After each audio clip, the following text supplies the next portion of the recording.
బాగున్నావానే? బాగున్నా అక్క, నువ్వు బాగున్నావా? బానే ఉన్నాం చెల్లె. అమ్మ నాకు ఆకలైతే అన్నం ఎత్తురా. అత్తమ్మ బాగున్నావా? బాగానే ఉన్న కోడల, నువ్వు బాగున్నావా?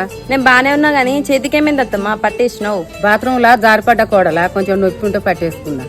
ఏంది బావా అత్తమ్మకి ఇట్లయిందని నాకు చెప్పని కూడా చెప్పలే. నిన్న సాయంత్రం అయింది, అంతలోనే నువ్వు వచ్చేసినావు. ఏం చెప్పారా కోడల, నువ్వు పోయేటప్పుడు మొన్న చెప్పానవా నాకు? మొన్న నా అత్తమ్మ కాలేజ్ లో అర్జెంట్ వర్క్ ఉంటే ఆగమాగం నేనే పోయినా. అమ్మా మనకెందుకు చెప్తారే వాళ్ళు, స్వాతి కూడా వదిన లెక్కనే ఊసరి లెక్క రంగులు మారుతుందే. బావా నువ్వు ఓవర్ చేయకు. అత్తమ్మ మీరు మా అక్క లాంటిది అన్న. ఎవరు ఎట్టుంటారో తెలియదు, నువ్వు అయితే మీ అక్కరెక్క కాదు.